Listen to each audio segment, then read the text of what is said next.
કેમ છો વિદ્યાર્થી મિત્રો, તમારું સ્વાગત છે આપ સર્વેની યુટ્યુબ ચેનલ અભ્યાસ ટ્યુશન ક્લાસીસમાં। આજનો આપણો ટોપિક છે ધોરણ 10 માં મોસ્ટ ઇમ્પોર્ટન્ટ ચેપ્ટર અને બાળકોનું ફેવરેટ ચેપ્ટર એટલે કે આંકડા શાસ્ત્રમાં। હવે કોઈ પણ ચેપ્ટરની શરૂઆત કર્યા પહેલા આપણે એનો ગુણભાર ખબર હોવી જોઈએ, જેથી આપણે તૈયારી કરવામાં સરળતા રહે। તો સૌપ્રથમ તેનો ગુણભાર જોઈશું। તો ગુણભાર કેટલા માર્ક્સનો છે? 16 માર્ક્સ। તો 16 માર્ક્સ આપણા માટે ખૂબ ઇમ્પોર્ટન્ટ થઈ જાય, અને જે વિદ્યાર્થીઓને માત્ર પાસિંગ માર્ક્સ લાવવા છે એના માટે તો ખૂબ અગત્યનું, કારણ કે 16 માર્ક્સ તો એને માત્ર એક ચેપ્ટર માંથી મળવાના છે। તો ચાલો ફટાફટ જોઈએ આપણે ચેપ્ટર જોતા પહેલા કયા વિભાગમાં કયો દાખલો પૂછાય એ જોઈ લઈએ।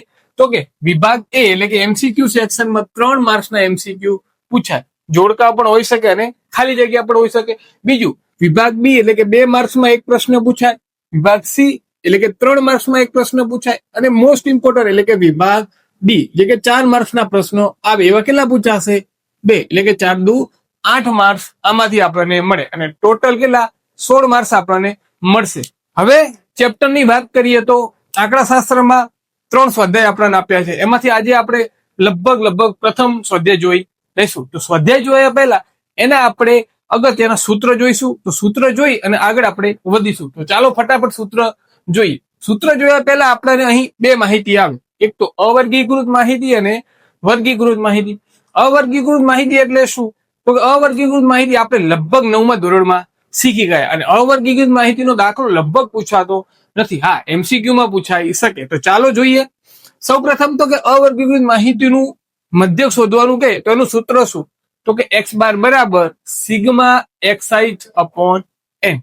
x બાર એટલે શું? મધ્યક। હવે ઈ જેવી નિશાની છે, ઈ જેવી જે નિશાની છે એને આપણે શું કહેશું? સિગ્મા। સિગ્મા એટલે કે સરવાળો, અને xi એટલે શું? તો કે xi એટલે અહીંયા આવેલા અવલોકનોનો સરવાળો। સિગ્મા xi એટલે કે બધા જ અવલોકનો સરવાળો, અને n એટલે કે અવલોકનો, જેટલા અવલોકન આપ્યા હોય એને આપણે શું કહેશું? n। હવે જોઈએ ચાલો, એક્ઝામ્પલ તરીકે અહીં આપણને આપ્યું છે 2, 5, 7, 8 અને 9। તો આ બધા અવલોકન કહેવાય। તો 1, 2, 3, 4 ને 5, 5 અવલોકન આપ્યા, તો n બરાબર કેટલા આવશે? 5। તો સિગ્મા xi એટલે શું? તો કે બધા જ અવલોકનોનો સરવાળો કરી અને ભાગ્યા કેટલા? 1, 2, 3, 4 અને 5, જે જવાબ મળે એ આપણો મધ્યક। આ અવર્ગીકૃત માહિતી સ્વાધ્યાય આપણને જોઈ તો પ્રથમ સ્વાધ્યાયમાં 3 આપણને સૂત્રો અગત્યના લાગશે। કયા કયા? સીધી રીત, ધારેલા મધ્યકની રીત અને પદ વિચલનની રીત। સૌ પ્રથમ તો કે વર્ગીકૃત માહિતીમાં આપણે સીધી રીત જોઈએ। તો સીધી રીતનું સૂત્ર શું? તો કે x બાર બરાબર સિગ્મા fi xi છેદમાં સિગ્મા fi। ફરીથી સીધી રીતમાં શું આવશે? તો કે સિગ્મા fi xi છેદમાં સિગ્મા fi। આ ક્યારે ઉપયોગ કરશું? જ્યારે આવૃત્તિઓ નાની હોય ત્યારે આપણે આ સૂત્રનો ઉપયોગ કરશું, એટલે કે સીધી રીતનો ઉપયોગ કરશું, જ્યાં સિગ્મા fi xi છેદમાં સિગ્મા fi। fi એટલે શું? તો કે આવૃત્તિ, જે આપણને રકમમાં આપ્યું। આવૃત્તિ એટલે શું? તો કે જે રકમમાં આપણને આપી હશે એ। તો સિગ્મા fi xi અને છેદમાં સિગ્મા fi। આ સિગ્મા fi એટલે શું? કે ટોટલ આવૃત્તિ એટલે કે કુલ આવૃત્તિ, તો આવૃત્તિનો સરવાળો। સિગ્મા fi xi, જ્યાં xi એટલે શું? તો કે મધ્ય કિંમત। મધ્ય કિંમત કેવી રીતે ગોતવાની? તો જો અહીંયા આપણે જોઈએ તો કે 0 અને 2 એની વચ્ચે આવેલી કિંમત, 2 અને 4 એની એક્ઝેક્ટ વચ્ચે આવેલી કિંમત, 4 અને 6 ની વચ્ચે આવેલી કિંમત, અથવા આપણે સૂત્ર પણ આપ્યું છે અર્ધસીમા પ્લસ ઉર્ધ્વસીમાનો સરવાળો। 0 પ્લસ 2 કેટલા થાય? 2 ભાગ્યા 2, 2 ભાગ્યા 2 એટલે કેટલા આવે? 1। 2 પ્લસ 4, 2 ને 4 6 ભાગ્યા 2, 2 ને 4 6 ભાગ્યા 2 એટલે કેટલા આવશે? 3। હજુ એક જોઈએ, 4 વત્તા 6, 4 ને 6 10 ભાગ્યા 2 એટલે કેટલા આવશે? 5। હવે આપણને ખબર પડે ગેપ કેટલાનો છે? તો કે 2 નો, તો 2 ઉમેરતા જવાનું, 7 અને 9। તો મધ્ય કિંમત એટલે શું? કે 2 આવૃત્તિ વચ્ચે આવેલી સંખ્યા। આગળ જોઈશું બીજી રીત, ધારેલા મધ્યકની રીત, જે આપણા માટે ઇમ્પોર્ટન્ટ છે। માત્ર 1-2 દાખલા જેના આપે છે, મોસ્ટ ઓફ દાખલા શેના છે? પદ વિચલનની રીતના। તો સૌપ્રથમ તો કે ધારેલા મધ્યકની રીત જોઈ તો પહેલા એક સૂત્ર યાદ રાખશું, તો કે x બાર બરાબર, ફરીથી x બાર બરાબર a plus sigma fi di।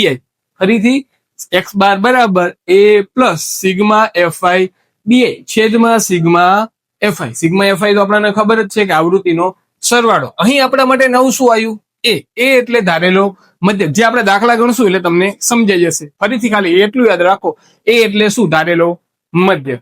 હવે સિગ્મા એફઆઈ અને ડીઆઈ, તો એ ડીઆઈ આપણે એક માર્કના એમસીક્યુ માં પૂછાય કે ડીઆઈ બરાબર શું, તો કે એક્સઆઈ માઇનસ એ.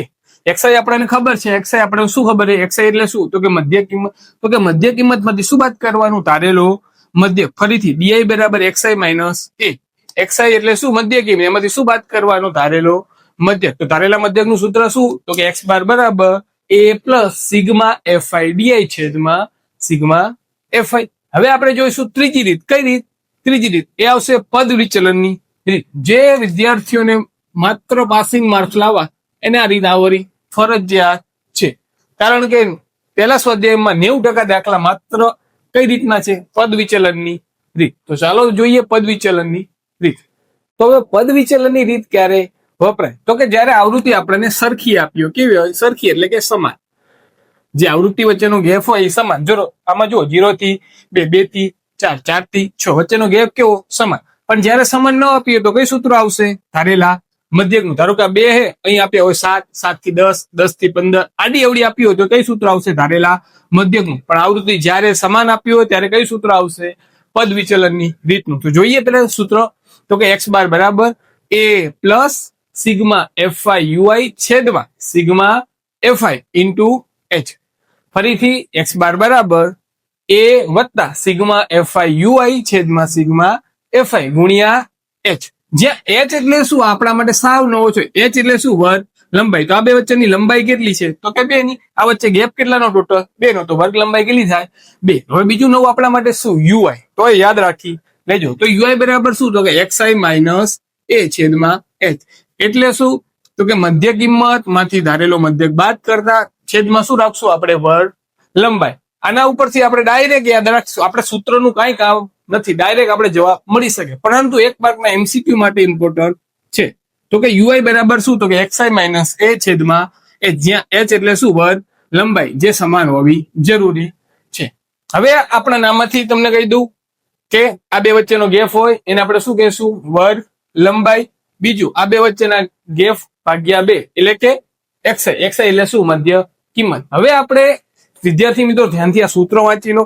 આ સૂત્રો જો તમને આવડી ગયા તો સ્વાધ્યાય પહેલું એટલે કે સાવ સહેલામાં સહેલું સ્વાધ્યાય આપણને આવડી શકશે. તો વિદ્યાર્થી મિત્રો વિડીયો સ્કીપ કર્યા વગર સૌપ્રથમ તો આ બધા સૂત્રો તમારી નોટબુકમાં એકવાર તમે જાતે લખો, જેથી તમે આપણે જ્યારે પણ સ્વાધ્યાય ગણી ત્યારે તમને સૂત્ર જોવાની જરૂર પડે નહીં. સૂત્ર માત્ર 1, 2, 3 અને 4 સૂત્ર છે. 4 માંથી જ આપણે 3 જ સૂત્ર એવા જે ઉપયોગ કરશું. એમાંથી મોસ્ટ ઇમ્પોર્ટન્ટ એટલે કે પદ વિચલનની રીત. આ સૂત્ર તમને આવડતું એટલે લગભગ દાખલા તમને આવડશે. હવે આના પછી આપણે જોઈશું પેલા કોષ્ટક કેવી રીતે બનાવો, કોષ્ટકમાં કિંમતો કઈ રીતે મૂકવી. ધારો કે આપણે પદ વિચલનની રીતનો દાખલો પૂછ્યો તો કેટલા કોષ્ટક આવશે એ આપણને આવડવું જરૂરી છે. અને હા, જે વિદ્યાર્થી મિત્રોને હજુ સુધી ભાગાકાર અને ગુણાકારમાં તકલીફ પડતી હોય તો થોડી પ્રેક્ટિસ કરવી, કારણ કે આમાં પોઈન્ટ વાળા ભાગાકાર અને પોઈન્ટ વાળા ગુણાકાર પણ આવે છે.